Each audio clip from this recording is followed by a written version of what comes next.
Meus irmãos e minhas irmãs, mais uma vez estamos aqui através do canal EBD em Ação para mais uma videoaula e dessa vez a última aula, a última lição, a lição de número 13, datada do dia 31 de março de 2024, a última lição do primeiro trimestre de 2024. E ela vem com o poder de Deus na missão da igreja. Textuário é Atos 1:8. Mas recebereis a virtude do Espírito Santo, que há de vir sobre vós, e ser-me-eis testemunhas, tanto em Jerusalém, como em toda a Judéia e Samaria, e até os confins da terra. Verdade prática. O Espírito Santo é a força motriz que movimenta a igreja. Sem o poder do Espírito, a igreja é incapaz de cumprir a sua missão. Então, nesta última lição do trimestre, e já convidando vocês para se inscrever no canal, para poder acompanhar o segundo trimestre, que vem falando sobre o caminho da salvação, né, irmão Wesley? Exato. O irmão Wesley está conosco aqui, é o nosso parceiro aqui no canal, e vamos discutir sobre essa doutrina do Espírito Santo e o evangelista Lucas, um ensino revelado nos escritos de Lucas, mostrando que o Espírito de Deus estava presente sobre a vida da igreja. Sem a ação do Espírito de Deus no ministério de Jesus e na vida da igreja, os cristãos não estariam qualificados para serem testemunhas do Senhor. E tanto Lucas, o evangelho de Lucas, o evangelista, revela a ação do Espírito Santo na vida de Jesus, quanto Paulo, ele diz assim que aos Colossenses, mostrando que foi do agrado do Pai que toda a plenitude do Espírito nele habitasse, significando dizer, se é toda a plenitude, é a medida completa do Espírito. Então ele tinha todo o poder do Espírito de Deus, todos os dons, todos os frutos, era a medida completa Jesus Cristo tinha. Então foi do agrado do Pai que toda a plenitude do Espírito nele habitasse. Então esse texto aqui dessa última lição revela essa necessidade da igreja, né, ser cheia do Espírito Santo para ser testemunha, irmão Wesley. Perfeito. E considerando principalmente o texto do médico amado Lucas, né, que algumas tradições teológicas vão dizer que Lucas é apenas um historiador e quando ele escreve ele está apenas contando a história, sem nenhuma questão teológica envolvida nas suas histórias, o que é um grande engano, pois quando nós observamos não só Lucas, mas todos os evangelistas, sim, eles tiveram um propósito muito bem definido a escrever os seus textos. Mateus, quando quer escrever aos judeus, ele quer apresentar Jesus como rei desses judeus, ele vai então fazer a sua teologia a partir dessa premissa, de que eles aguardavam o Messias, então Jesus é o Messias revelado. E aí ele vai contar a história apontando Jesus como esse Messias. Né? Marcos, de igual forma, vai contar a sua história apontando Jesus como servo. João vai contar a história, inclusive escolhendo 7 milagres, escolhendo 7 declarações de Jesus para apontar Jesus como Filho de Deus. Exato. Agora Lucas só quer contar a história. Não. Ele quer fazer teologia ao escrever o Evangelho e a história da igreja primitiva, que é o livro de Atos dos Apóstolos ou Atos do Espírito Santo. Então, ele quer fazer sim teologia. Ele está contando a história, mas está direcionando a história para que a verdade a qual ele quer manifestar seja dita, escrita por ele. E é importante quando nós observamos isso. Tem alguns detalhes, por exemplo, que nós não vamos nos aprofundar aqui, mas só para que a gente possa entender a intenção e a ênfase teológica de Lucas, é quando ele vai falar acerca da profecia de Joel. Quando lá em Atos 2, Lucas ele descreve o que está ali acontecendo e aí Pedro se levanta. Quando todo mundo está questionando se os discípulos estariam bêbados naquela ocasião, às 3 da tarde, Lucas diz que Pedro se colocou em pé e falou, não, nós não estamos bêbados, nós não estamos cheios de mostos, mas isso daqui é aquilo que foi profetizado por Joel, que nos últimos dias Deus derramaria do seu Espírito sobre toda a carne, vossos filhos profetizariam, vossos velhos sonhariam, enfim. E do meu Espírito eu derramaria sobre os meus servos e as minhas servas. E aí depois no finalzinho ele diz, e profetizarão. Esse e profetizarão que está em Atos dos Apóstolos, nós não encontramos lá em Joel, apenas quando ele diz acerca dos jovens que profetizariam. Mas aqui ele está dando uma ênfase nesse e profetizarão, e essa ênfase é para direcionar ao leitor na sua questão e na sua ênfase teológica, por assim dizer. Então, Lucas, ele é um historiador, concordamos, mas na sua história ele está sim fazendo teologia. E por que que isso é importante? Porque para nós pentecostais, o que é um pentecostal? Segundo o Robert Menzies, ele diz que um pentecostal é aquele que encontra em Atos dos Apóstolos uma continuidade e afirma ali, então, nesse território de Atos, a sua doutrina. E, portanto, a nossa doutrina pentecostal, ela está fundamentada nos escritos de Lucas. Maravilha. E esse segundo ponto aqui, o enchimento do Espírito como uma experiência necessária. Aí ele começa dizendo que o Senhor Jesus só começou seu ministério depois de ser cheio do Espírito. Quando ele foi batizado no Rio Jordão, o Espírito repousou sobre ele como uma pomba, mostrando ali a sua plenitude, a totalidade do Espírito, como falamos no ponto passado, que Paulo fala. Então, só depois disso é que o Senhor Jesus Cristo começou a fazer a sua obra com o poder do Espírito. Há quem diga que ele pouco usou a sua divindade, porque ele era 100% homem, 100% Deus. Na verdade, pouco não, né? Ele não utilizou-se dela, né? Dos atributos da divindade. Dos atributos, né, da divindade, a não ser no momento ali de salvação, né? Exato, porque só Deus pode salvar, exatamente, né? Exato. Mas tudo que ele fazia era pelo poder do Espírito. Exato. Pelo poder do Espírito que estava nele, né? Então, veja só, e ele foi capacitado pelo Espírito e dependeu dele para exercer o seu ministério.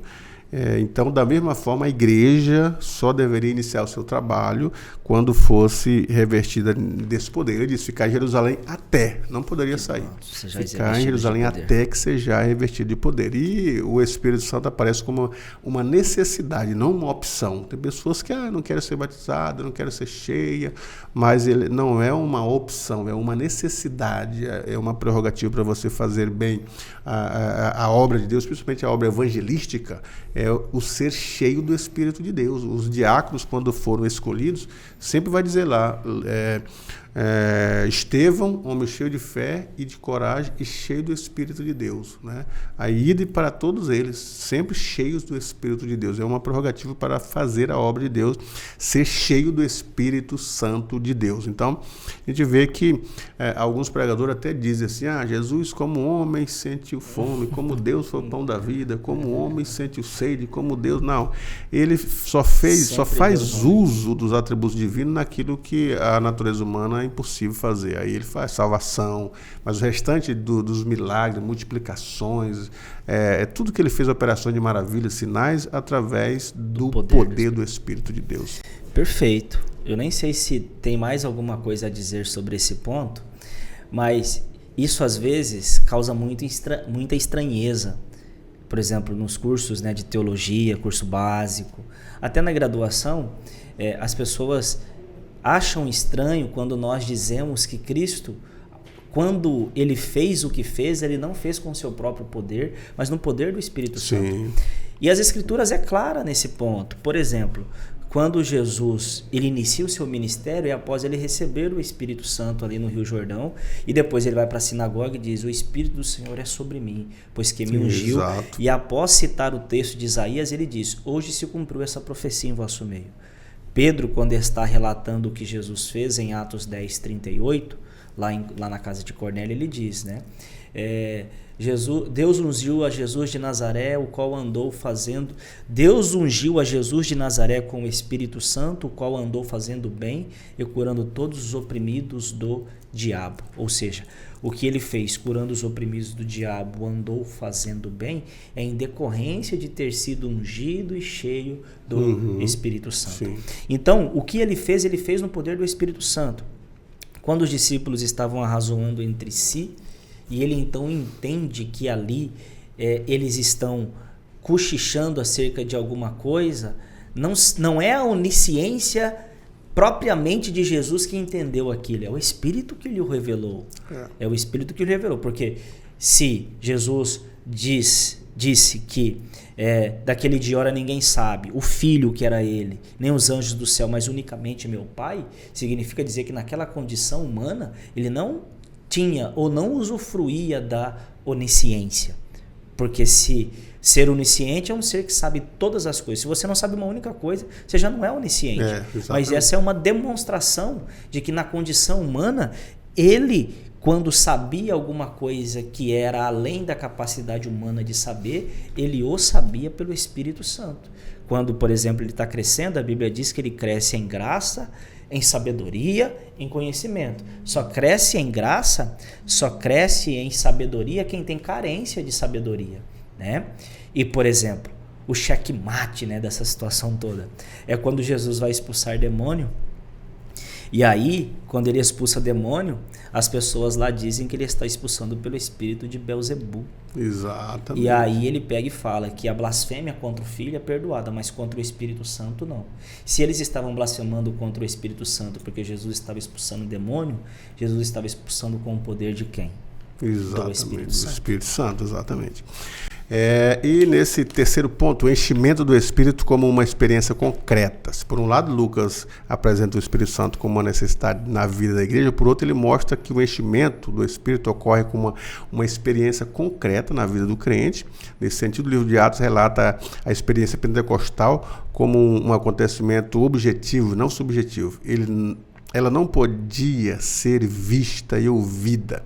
Havia manifestações físicas que se tornavam reais para quem as tinha e visíveis para quem as presenciava. Em outras palavras, quem recebeu sabia que havia recebido. Dentre muitos sinais, um se sobressaía sobre os demais, que era o falar em línguas desconhecidas. Então, ali, o livro de Atos, o enchimento do Espírito como uma experiência concreta na vida dos crentes.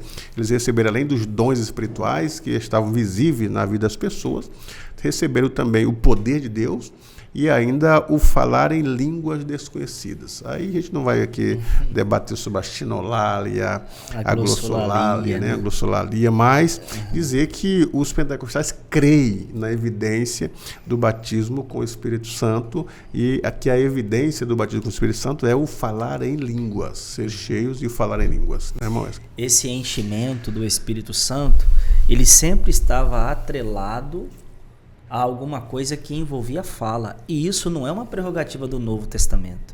É também do Antigo Testamento. Aquele caso que acontece em Números 11, quando eles são cheios do Espírito Santo ali, eles profetizam, né? Eles começam a profetizar. Saul, quando é cheio do Espírito Santo, também profetiza.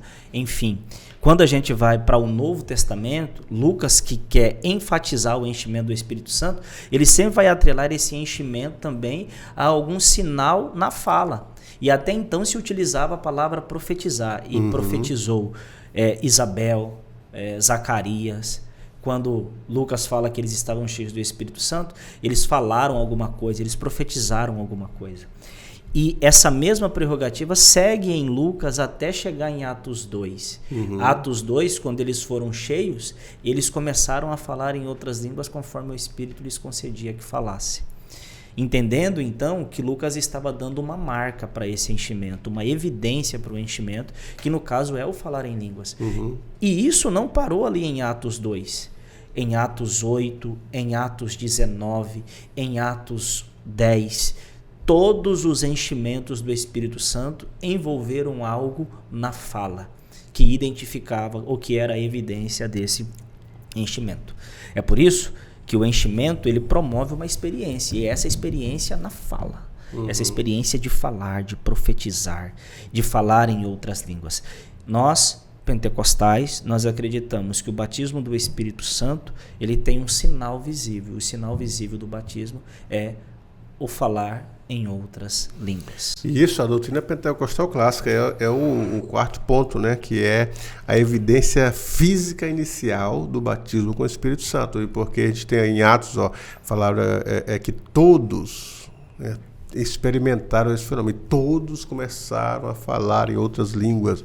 E a gente vê as menções em Atos 2, Atos 19, Atos 8. Deixa subentendido que quando o Espírito vinha sobre as pessoas que eles eram batizados, eles falavam em línguas. As línguas estavam presentes nesses textos mostrados aí. Então, o que nós entendemos sobre a teologia lucana é que o batismo no Espírito Santo, ou ser cheio do Espírito Santo em Atos dos Apóstolos, tem a ver com a experiência do derramamento do Espírito acompanhado de línguas desconhecidas como evidência inicial. Então, assim, falar em línguas para o pentecostal é a evidência do batismo com o Espírito Santo. Foi batizado? Não. Então, vamos ser batizados? Vamos falar em outras línguas? As línguas estranhas, desconhecidas? Sim, vamos falar nessas línguas. Né? Então, esse aí é o batismo com o Espírito Santo. E às vezes, esse enchimento e esse falar em outras línguas só vem quando do revestimento ou do batismo do Espírito Santo. Às vezes a pessoa fala em línguas ali e nunca mais fala. Isso não significa que ela perdeu o batismo. Significa que ela foi batizada com o Espírito Santo e o sinal visível foi o falar em outras línguas. Agora, para que ela continue falando em línguas, aí já é um dom. É um dom. É um dom do Espírito citado por Paulo lá em 1 Coríntios 12, 14, que é o dom de variedades de línguas. Exatamente.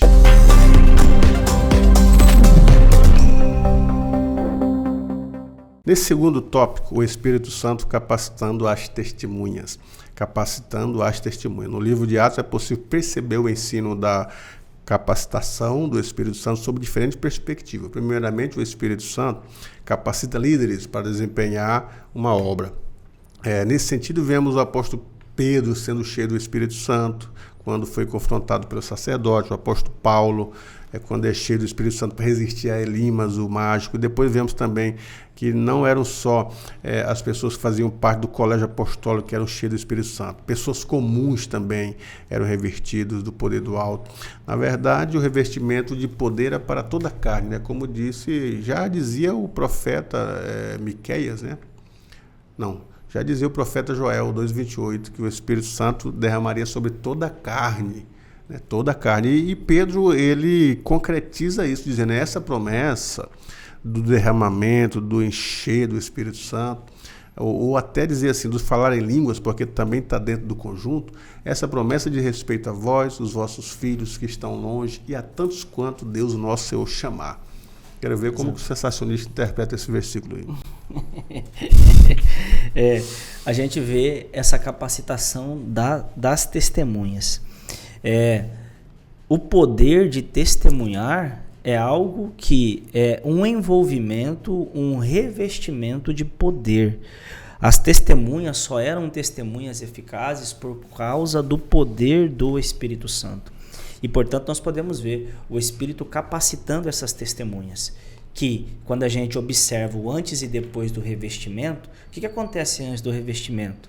Quando os discípulos estão ali no cenáculo e se Jesus não entrasse sem abrir a porta, nem Jesus entraria na reunião, quando eles estão lá no cenáculo, com medo do que havia acontecido com o Senhor Jesus e diante das ameaças que tinham para aqueles que tivessem de proclamar aquilo que Jesus estava proclamando e falar principalmente acerca da ressurreição. Então eram discípulos temerosos e amedrontados por conta das ameaças que tinha para as testemunhas naquela ocasião. Mas aí quando veio o Espírito Santo, eles ficaram destemidos. Eles não temiam a morte, não temiam cadeia, não temiam açoite, não temiam nada, porque o Espírito os capacitou para tal. E a palavra testemunha tem também uma conotação com a palavra mártir, aquele que está pronto para morrer pela mensagem que carrega. Exatamente. E o segundo ponto diz assim, pessoas simples capacitadas pelo Espírito Santo. Aí ele coloca assim que pessoas ilustres como Paulo, o maior dos apóstolos, Ananias orou por ele e recebeu o Espírito Santo, Paulo. Mas ele disse também Filipe, que era um diácono, e o diácono naquela época era para servir. Diaconia vem de serviço, né? Servir a mesa, cuidar das viúvas, dos pobres, necessitados. Ele também foi cheio do Espírito Santo, tanto quanto Paulo. E operou sinais tanto quanto, o que demonstra que Deus ele não possui pessoas específicas para poder encher com o Espírito Santo, mas sim pessoas que estejam dispostas, né? Pessoas que sejam testemunho do Espírito Santo, os que quiserem, né? Então, ir buscarem. Então, ele não tem ninguém, nenhuma classe privilegiada, não há privilégio, mas todos podem receber o Espírito de Deus. E essa é uma das questões que é basilar no pentecostalismo, né? O Espírito, ele capacita pessoas simples e até pessoas leigas. No pentecostalismo, aquele que foi alcançado por Cristo, convencido pelo Espírito Santo e é revestido de poder, ele já está apto a ser um missionário, a pregar o Evangelho também. Exato. E aí, através do compartilhamento da mensagem, o corpo de Cristo cresce, né? É por isso que o pentecostalismo ele cresce exponencialmente. Porque muito embora nós não desprezamos o valor do seminário, que é importantíssimo, o estudo teológico, mas não significa dizer que a gente só pode compartilhar do Evangelho depois que a gente passar por uma sala de aula de teologia. Exatamente. O pentecostalismo sabe que quando a pessoa é revestida de poder, ela já está apta para compartilhar para ser do uma Evangelho, testemunha, né? para ser uma testemunha. E o Espírito fez isso, né? Com pessoas simples ali também, que já estavam aptas a compartilhar também o Evangelho, que foram encontradas por Cristo, e aí já foram enviadas também e já começaram a compartilhar. Então, o Espírito, ele não capacita apenas pessoas de grande relevância. Ele capacita, ele reveste também pessoas simples, pessoas como nós, que ao receber o Espírito Santo, já podemos também compartilhar das grandezas de Deus. É claro que ele se revela pela palavra, mas qual era o testemunho da igreja? Por exemplo, Pedro, quando ele foi intimidado a parar de falar acerca de Cristo. O que Pedro falou? Nós não podemos deixar de falar daquilo que nós temos visto e ouvido. Ou seja, qual que era a pregação? O conteúdo da pregação, aquilo que Deus estava fazendo. E como que uma pessoa leiga, um novo convertido, é um missionário, é um pregador, quando ele compartilha aquilo que Deus fez na vida dele. Exatamente. Então, já entrando nesse terceiro tópico aí, já entrando nesse segundo ponto do terceiro tópico, capacitando a igreja, no contexto literário do Doutrinário de Lucas, a igreja ela é vista como um portador de uma missão profética. Nela há um mistério profético. A igreja, como você disse aí, a lição diz isso, né? Os grupos de crentes estavam capacitados. Todos, o crescimento se deu exatamente por isso, porque as pessoas iam aceitando a Cristo, iam sendo revestidas de poder e já se tornavam uma testemunhas. Isso aí não estava restrito apenas aos discípulos e a algumas pessoas capacitadas, mas a todos quantos eram cheios do Espírito Santo, eles então começaram a ser testemunhas e começaram a falar. O que gerou as Assembleias de Deus para ser o maior movimento pentecostal foi exatamente isso. O Evangelho chegou ali, então houve-se pessoas que aceitaram Jesus, receberam o dom do falar em língua ou a evidência do batismo do Espírito Santo e já comunicaram a outras pessoas. E essa já foi buscar, a evangelização pessoal, ela foi o carro-chefe do crescimento das Assembleias de Deus. As pessoas baterem de porta em porta e dizer: Jesus te ama, Jesus quer te salvar, quer te curar, quer te batizar. E as pessoas que eram salvas e precisavam de uma cura, eram curadas. Que precisavam ser batizadas, eram batizadas. Então, assim, ela se deu por isso, porque todas as pessoas, a partir do momento de ser cheio do Espírito Santo, já eram uma testemunha, já estavam capacitadas. Observe que, a princípio, ali, como você disse, os seminários são muito bons, o conhecimento é muito bom, o internato, a teologia, os cursos, tudo que você fizer para agregar ao teu conhecimento de ensino é muito bom.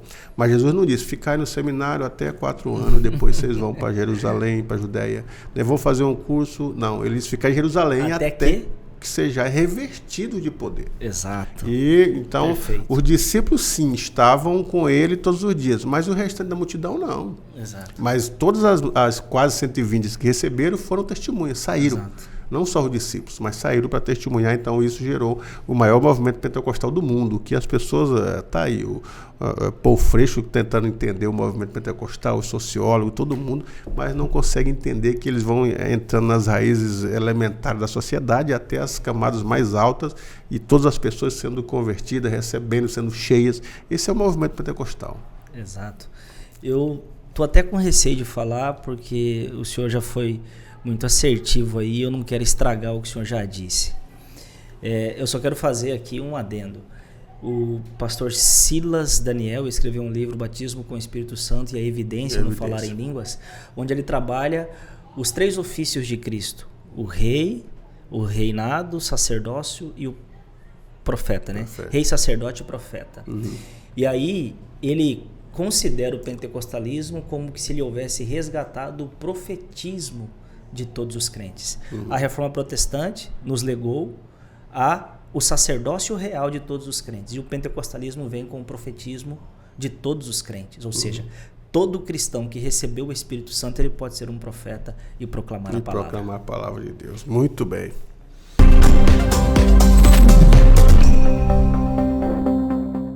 Terceiro tópico da nossa lição: o Espírito Santo como fonte geradora de missões, o envio missionário. Então, capítulo 3 do livro de Atos dos Apóstolos narra o envio dos primeiros missionários da igreja em Antioquia. O que chama a atenção nessa narrativa é a participação ativa do Espírito Santo no envio dos missionários.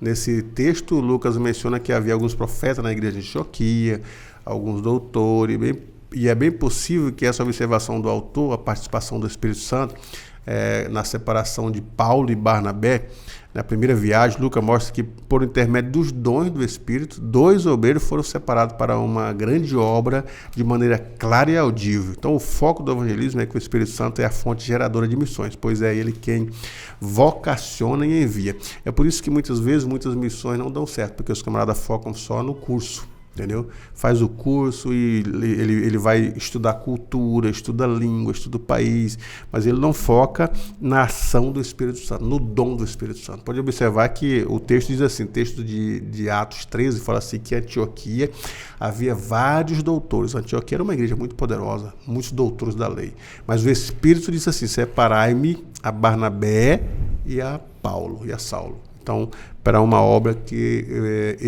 específica. E os 2 deram certo. Foram para as missões e deram certo. Porque o Espírito Santo, ele também tem essa prerrogativa de preparar as pessoas, inclusive, para as missões. Exatamente. Perfeito. E o que é interessante, né? A gente está falando o trimestre todo sobre a igreja. E a gente está vendo a importância da igreja no envio de missionários. Alguns desconsideram o importante papel da igreja, tanto na formulação, na formação dos missionários, quanto no envio. Nós estamos falando do apóstolo Paulo, o maior missionário de todos os tempos, que desbravou o Ocidente pregando a palavra de Deus. E olha o que o Espírito fez. Comunicou à igreja: apartai-me a Saulo e a Barnabé para a obra que eu os tenho chamado. Ou seja, o Espírito Santo respeitou a ideia de que a igreja é quem deve enviar os missionários. E hoje a gente encontra missionário aí que não foi enviado por igreja nenhuma. Não foi enviado por igreja, exatamente. Ou seja, um missionário que Deus me enviou. Eu sou missionário porque Deus me chamou, me escolheu. Todo e qualquer missionário tem que ser enviado pela igreja. E a igreja é quem envia. Paulo compreendia isso muito bem. Por exemplo, quando ele quer ir para a Espanha, que no primeiro século a Espanha era o confim da terra, o fim da terra era a Espanha. Ele poderia, por exemplo, ir de algum lugar já para a Espanha, mas escrevendo aos romanos ele disse que queria ir ter com eles para que eles o enviasse à Espanha. Ou seja, a igreja de Roma o enviaria à Espanha, pelo menos esse era o propósito. Sabemos que ele não chegou lá em condições de ir à Espanha, porque ele foi preso, mas o propósito era esse. Então, perceba como o apóstolo Paulo entende o papel da igreja no preparo dos missionários e no envio. Então, apartai-me a Saulo e a Barnabé é uma palavra à igreja, para que a igreja envie os missionários. E o Espírito Santo é quem vai, com certeza, guiar, falar, proporcionar, abrir as portas e os caminhos. Importantíssimo o que o senhor disse acerca da busca do Espírito Santo para a obra missionária. Não basta apenas conhecer a cultura, não basta apenas conhecer o dialeto, a língua daquele país. É preciso ter o poder do Espírito Santo para fazer missões com propósito e assim ganhar almas para Deus. E nesse segundo ponto aí do terceiro tópico, a estratégia missionária. Não somente enviar, mas quem enviar, quando enviar e como enviar. Por exemplo, Paulo e Barnabé poderiam ter adotado a estratégia errada na obra missionária quando intentaram pregar na Ásia e Bitínia, mas foram impedidos. Aqui tem uma coisa, o pastor Silas, ele tem um coração nas missões. Fez a Secretaria de Missões aí, tá bem grande, uma das maiores do estado, a maior do estado, concorrendo aí com muitas outras nacionais. E ele tem um dizer que eu prestei atenção, irmão Wesley. Ele diz assim, gente não pode enviar missionários, pessoas para fora do país, para as missões. Ele está dando trabalho aqui, manda para missões. Ele é um mau obreiro, tira ele daqui e manda para as missões. Eles dizem, a gente tem que mandar o melhor para a obra missionária. Por quê? Porque o melhor é que vai fazer o reino de Deus. Os melhores que nós temos. Pegar eles e enviar para a obra missionária. E, de acordo com isso, o texto vai dizer assim, em Antioquia havia vários doutores. Paulo, Barnabé, poderia estar ali com a igreja cheia, ensinando, pregando. Não, meu irmão, vou pegar vocês dois, são os melhores, porque o texto dá a entender isso. Havia vários doutores, dentre eles, Paulo e Barnabé. Separaram os dois e enviou o melhor para a obra missionária. O resultado foi o quê? Eles tinham um entendimento muito grande sobre as missões, a salvação, sobre Cristo, e fizeram uma obra extraordinária. O maior apóstolo dos gentios foi Paulo, ganhou almas em todos os lugares. Barnabé, idem para eles. Então a gente tem que pegar o melhor, é doutor na área, tem o maior entendimento, é um grande ensinador, um grande pastor. Então é esse que tem que ser para o reino de Deus, porque você está plantando igreja. E plantar igreja não é o obreiro que está dando trabalho, não é pessoas que estão desocupadas, não é qualquer um. É os melhores para plantar a igreja, porque a igreja é de Cristo. Perfeito. Então é isso. Separemos os nossos melhores obreiros para enviar. Os melhores obreiros que têm a chamada missionária, evidentemente, né? Os obreiros, eles são chamados por Deus para exercer essa obra, comunicados à estrutura de liderança da nossa igreja para a disposição desse missionário para ir, sem contudo esquecer de quem capacita e quem diz aonde se deve ir e como fazer na orientação do Espírito Santo. Não queira apenas fazer com a sua capacidade ou no seu intelecto. Missões não é uma obra que se faz assim. Missões é algo que se faz com o poder de Deus. E é por isso que o título da lição, desta última lição, é o poder de Deus na missão da igreja. Se a missão é da igreja e a igreja é de Deus, nós a fazemos no poder de Deus e não no nosso próprio poder. Maravilha, e aqui encerramos esta última lição do primeiro trimestre de 2024, abençoado, e que você possa entender o pentecostalismo, a obra missionária a partir do Espírito Santo. Ele é a força motriz da igreja, das missões e de todas as obras que nós fazemos. Que o professor e a professora, os alunos, tenham um trimestre abençoado e vem agora o segundo trimestre de 2024 abençoado. Não perca, estaremos aqui para, juntamente contigo, trazer lições abençoadas desse segundo trimestre. E se inscreva no canal. E tem novidade chegando, tá? O cenário da próxima lição será novo, completamente novo. E você é o nosso convidado para estar ligadinho aí no canal EBD em Ação, que eu tenho certeza que vai ser muito produtivo para você e abençoador também. Deus abençoe. Maravilha, Deus abençoe, até a próxima aula.